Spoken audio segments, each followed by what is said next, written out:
We are entering week 4 of the war with Iran, and President Trump has this encouraging message, quote, "We are getting very close to meeting our objectives as we consider winding down our great military efforts in the Middle East." Meanwhile, Saturday in America is uncovering several Democrats who appear to have flip-flopped on the nation's threat level. First up, Senator Chris Murphy. Yes, it is true. Iran is closer to a nuclear weapon than ever before. A military action to eliminate Iran's nuclear program, just totally unnecessary. And then there is Democratic leader Chuck Schumer. If the sanctions fail and military action is warranted, a re-elected President Obama is far more likely to launch that kind of military action, probably in concert with Israel. This administration is signaling more escalation ahead. This is insanity. And here's Vice Chairman of the Senate Intelligence Committee, Mark Warner. I would hope that we could continue to ratchet up pressure from not just our sanctions, but also more of the Europeans as well. We've got to try to find ways to get rid of that regime, though. There was no imminent threat to the United States, and I don't believe there was even an imminent threat to Israel from Iran. But if Democrats think that their theater is hurting President Trump, CNN just issued a brutal fact check. The president's overall approval rating? It's the same. It's the same. It was 41% before the current war in Iran started, and it is 41% now. So despite, again, all the hubbub, despite all the critics of the president of the United States, what we are seeing right now is a president whose approval rating is steady, and this has not been a big deal politically. Well, maybe it remains unchanged because Americans realize that the president is committed to winning. CENTCOM posting this strike video last night that you're looking at. Commander Brad Cooper says that more than 8,000 targets have been hit and 130 Iranian vessels struck, making this, quote, the largest elimination of a Navy over a 3-week period since World War II.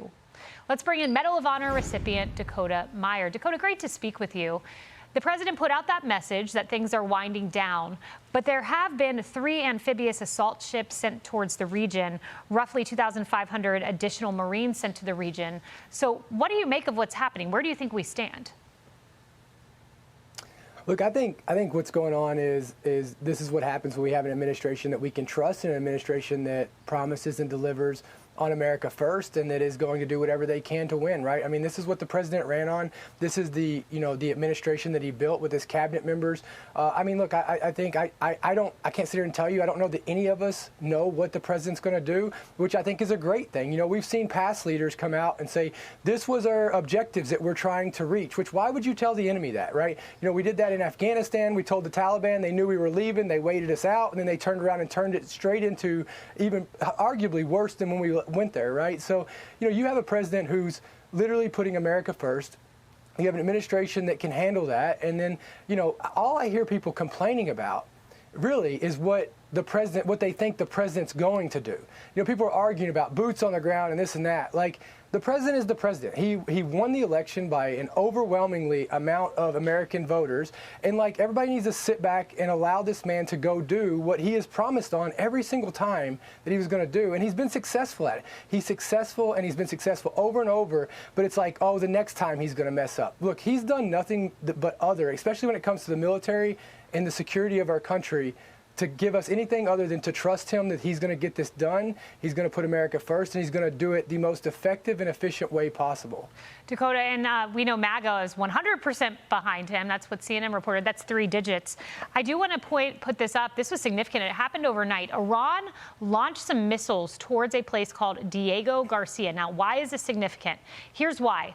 We thought, and Iran had said, that they have missiles that could go 2,000 kilometers. But in fact, the missile that was launched went about 4,000 kilometers, meaning 2,500 miles.